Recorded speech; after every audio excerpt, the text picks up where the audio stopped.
하늘에 계신 우리 아버지여, 이름이 거룩히 여김을 받으시오며 나라에 임하옵시며 뜻이 하늘에서 이루어진 것 같이 땅에서도 이루어지이다. 오늘 우리에게 일용할 양식을 주옵시고 우리가 우리에게 죄 지은 자를 사하여 준 것 같이 우리의 죄를 사하여 주옵시고 우리를 시험에 들게 하지 마옵시며 다만 악에서 구하옵소서. 나라와 근세와 영광이 아버지께 영원히 쌓옵나이다. 아멘. 찬송가 288장 찬양 드리겠습니다.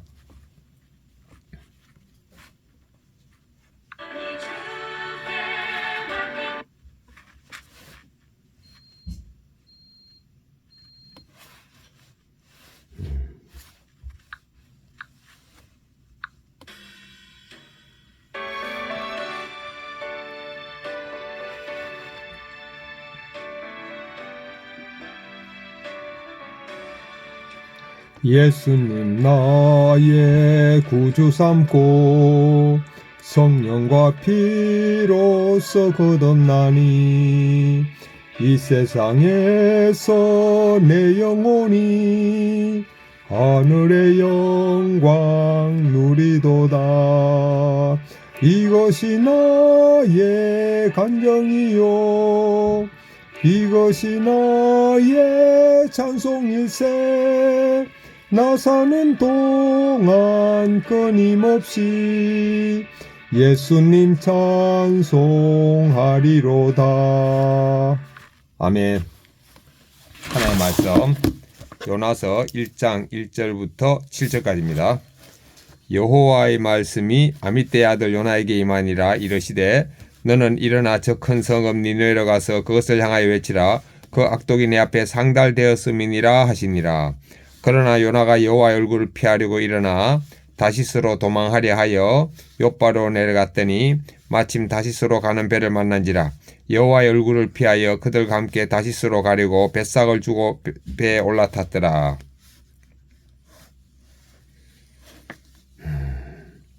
여호와께서 큰 바람을 바다 위에 내리심에 바다 가운데 큰 폭풍이 일어나 배가 거의 깨지게 된지라. 사공들이 두려워하여 각각 자기의 신을 부르고 또 배를 가볍게 하려고 그 가운데 물건들을 바다에 던지니라. 그러나 요나는 배 밑층에 내려가서 누워 깊이 잠이 든지라. 선장이 그에게 가서 이르되 자는 자의 어찌함이냐. 일어나서 내 하나님께 구하라. 혹시 하나님이 우리를 생각하사 망하지 않게 하시리라 하니라. 그들이 서로 이르되 자 우리가 제비를 뽑아 이 재앙이 누구로부터 말미암아 우리에게 임하였나 알아보자 하고 곧 제비를 뽑으니 제비가 요나에게 뽑힌지라. 아멘. 묵상하겠습니다. 1절부터 2절. 여호와께서 요나에게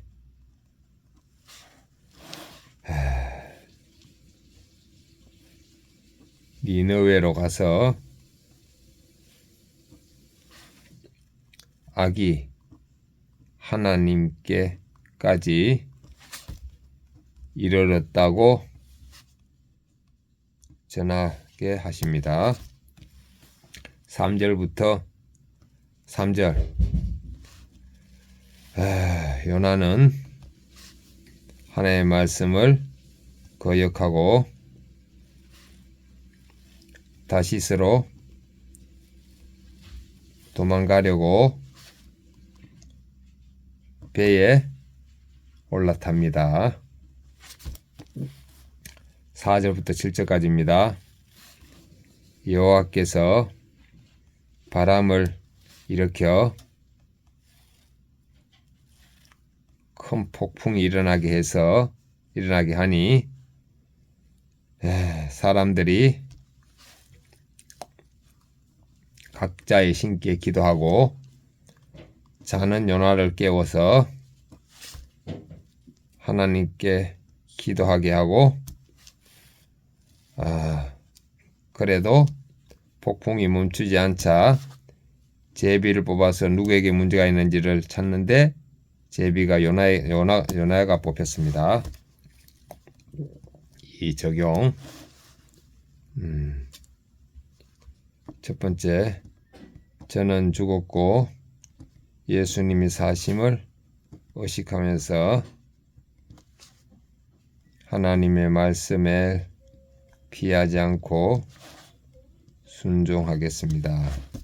두 번째, 왼손은 주먹을 쥐고 예수님과 십자가에 못 박히심을 의식하고 오른손은 주먹을 쥐고 예수님과 함께 손잡고 있음을 의식하겠습니다.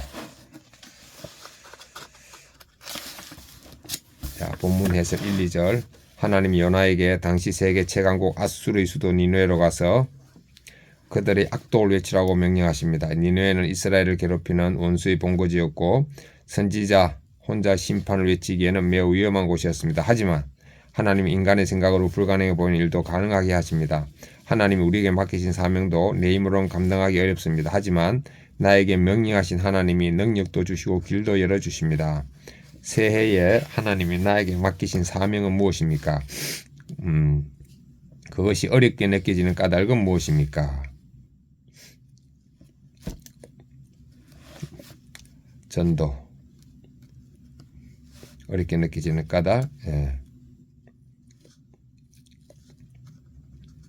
말씀에 순종하지 못하기 때문이네요. 요나는 하나님의 명령을 듣고도 반대 방향인 다시스로 도망가려 합니다. 니느웨가 동쪽이라면 다시스는 서쪽 끝입니다.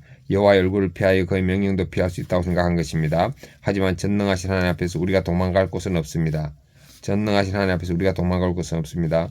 우리도 하나님이 주신 어려운 사명을 회피하려고 할 때가 있지만 하나님의 뜻은 반드시 이루어집니다. 순종이 늦어질수록 더 큰 고통만 뒤따를 뿐입니다. 내가 하나님 얼굴을 피하려고 회피하는 일은 무엇입니까? 순종을 미루는 일은 무엇입니까?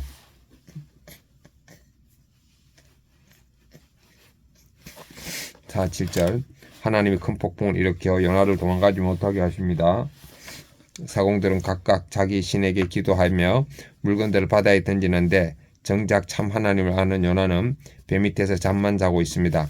그러자 이방인 선장이 요나를 끼워 하나님께 기도하라고 재촉하는데 부끄럽게 짝이 없는 모습입니다. 제비뽑기 결과 요나가 이 재앙의 원인임이 드러납니다. 이처럼 하나님의 사명을 회피하면 나뿐만 아니라 주변 사람들까지 고통을 받습니다. 사명을 회피한 나 때문에 피해를 입은 사람들은 누구입니까? 새해에 내가 순종하기로 결단해야 할 일은 무엇입니까?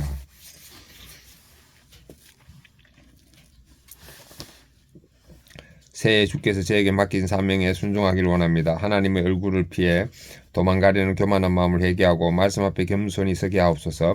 저의 불순종으로 주변 사람들이 괴로움을 당하지 않도록 하나님 뜻에 즉시 순종한 한 해를 보내게 하옵소서. 그렇네. 내가 십자가에 못 박혀 죽었음을 인정하지 않으면은 아내도 힘들고 딸도 힘들고 고객도 힘듭니다. 큰 바람 앞에 깨어난 남편. 어릴 때부터 교회를 다녔지만 외적인 것을 중시하며 살았습니다. 그래서 배우자감을 고를 때도 외모를 따지다가 불교 신자인 지금의 아내를 만났습니다. 그럼에도 저는 가진 게 없으니 내 말을 잘 들을 거야 라는 오만한 생각으로 결혼했습니다. 그러나 결혼 생활은 다툼의 연속이었습니다. 사소한 말 한마디로 시작된 갈등은 서로에게 큰 상처를 주는 싸움으로 번졌습니다. 그러던 어느 날 아내가 교회에 다니겠다며 저에게 함께 가자고 말했습니다.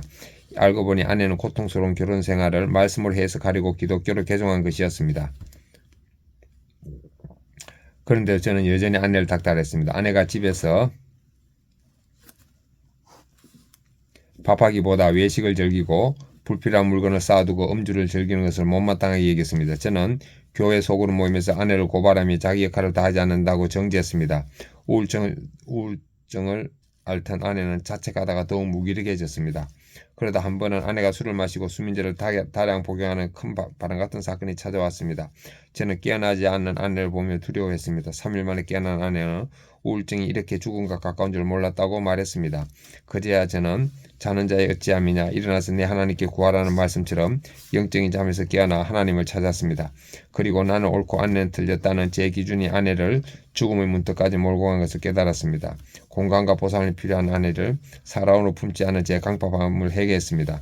큰 바람 같은 사건으로 제 교만과 사랑 없음을 보게 하시고 진정한 회개만이 아내를 살릴 수 있음을 알려주신 하나님께 감사드립니다.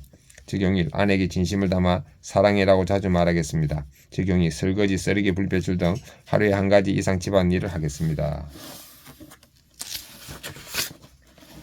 죄의 적용을 확인하겠습니다. 저는 죽고 예수님이 사심을 의식하면서 하나님의 말씀을 피하지 않고 순종하겠습니다. 왼손은 주먹을 쥐면서 예수님과 십자가에 못 박음을 의식하고 오른손은 주먹을 쥐면서 예수님과 함께 있음을 의식하겠습니다. 함께 손잡고 있음을 의식하겠습니다. 아멘.